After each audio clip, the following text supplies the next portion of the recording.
Welcome back to the Communication Mastery Podcast with me, Mark Burlinson. This is where we unleash the power of understanding to build bridges and not boxes. That's because we understand that the communication is the soil in which good, strong teamwork grows and bears good fruit. So we want you to be effective, and we want you to gain communication mastery. And this week, I want to look at some do's and don'ts around the whole area of technology, because our communication is full of technology these days. There's texts and emails and social media and DMs and just so many different ways of connecting with people using technology that we have to take advantage of the benefits, but we also have to be aware of the pitfalls and the misuses of technology. So let's look first of all at some of the benefits that technology has brought to us. And obviously the companies that sell us this technology really want to highlight these benefits of how many people you can contact and how you have unlimited minutes and unlimited messages and unlimited bandwidth and all of that.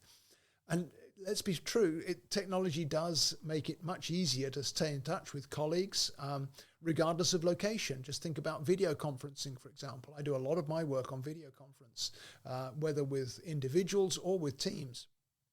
And that makes it so easy. I've had clients in California and I'm on the East Coast in South Carolina. You just adjust for the time difference and you can make a good connection with people. So there is a great deal of ease of connectivity that the technology affords us. That's a good thing, but it can also be a bad thing because we'll get to that later. Second thing that technology gives us is an increased efficiency.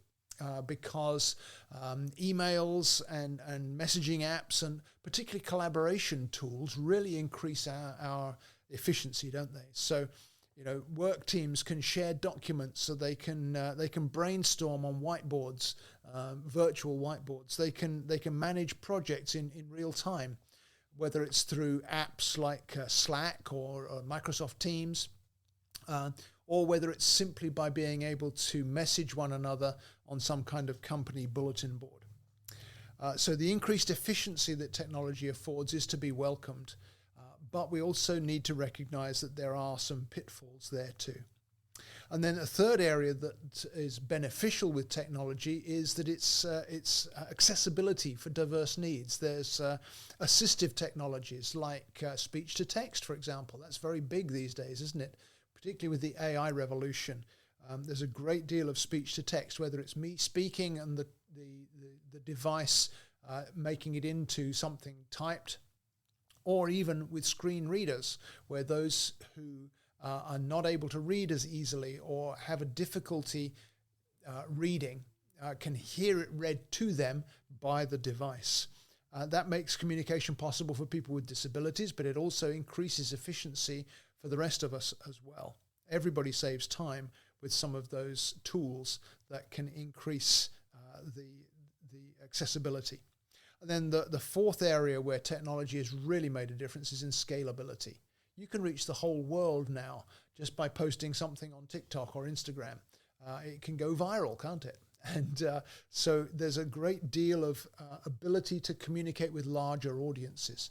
Even things like Zoom webinars or YouTube, you can reach thousands, if not more, people with one message simply by videoing it or broadcasting it across the internet in that kind of way. So there's a scalability. Even podcasts, the number of people that will listen to this, you don't all have to be in the room while I'm speaking. You can listen to this in your own time. That increases scalability as well. So all of those are benefits: the ease of access, the increased efficiency, the benefits of accessibility, as well as the scalability. All of those are great things that we wouldn't have if it wasn't for the technology. So now let's turn the tables and talk about some of the pitfalls and misuse of technology, the traps that we need to be aware of so that we don't fall into them. And the first one is the lack of nonverbal cues, because communication is so much more than just the words we're saying. The tone of voice, the facial expressions, the body language, all of those things are hard to read even with video technology. And it's increasing the potential for misunderstanding, especially with the words-only technology like emails, texts, messaging apps. Even when you put in emojis, it's very easy for emoji to be misunderstood. So I think misunderstandings are increasing, and that's part of why there can be such divisiveness in our culture today, is that people take at face value what they see written, and they can't hear the tone of voice it was written in. And so I might type something that makes absolute sense to me and is completely offensive to you with the same words.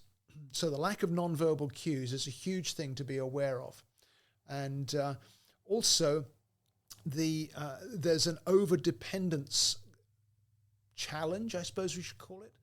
It's certainly a pitfall with technology, where instead of having real relationships, deep, meaningful relationships face-to-face, by being in the same room and working things out together, it's reduced to a kind of ping-pong match of texts or direct messages.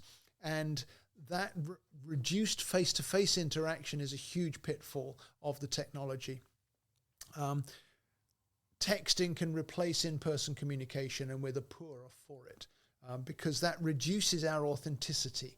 Your authenticity comes from interacting with the whole of who you are, not just the words you put in a text or a message. The third pitfall is the pitfall of distraction, or even time mismanagement.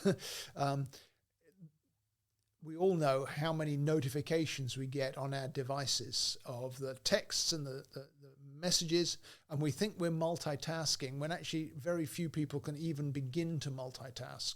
What it is that you're being multi-distracted, not multitasking. So it fragments our attention. That's why our attention spans are decreasing so much in the 21st century. And that leads to poor listening skills. Active listening is a dying art for many people today. And it also dilutes communication quality. I was having a conversation with somebody the other day, and they were checking their phone constantly.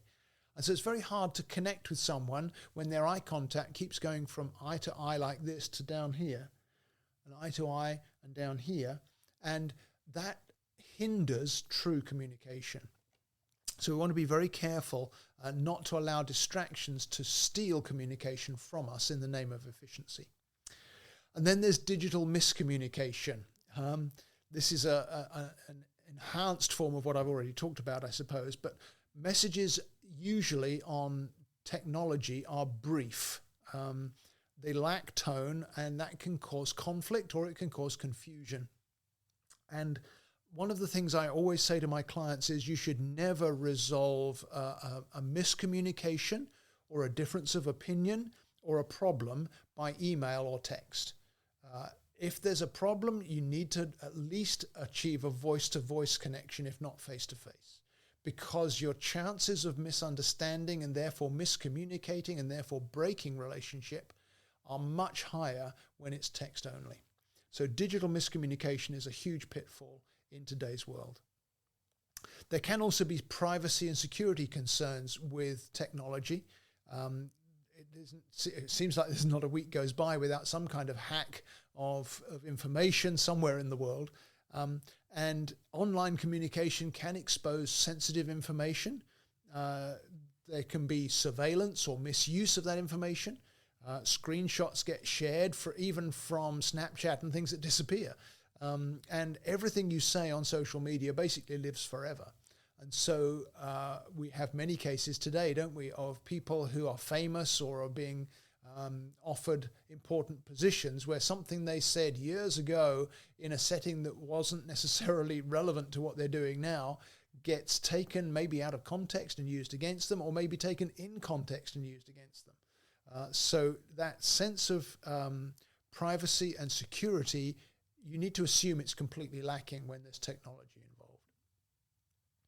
And then the final pitfall with technology is the lack of emotional depth, because the whole thing is geared towards a quick response, just rapid fire, shoot back an emoji, shoot back a response, reply to text right away, don't leave your email inbox full, get back to people, hit send before you proofread, all of those kinds of things.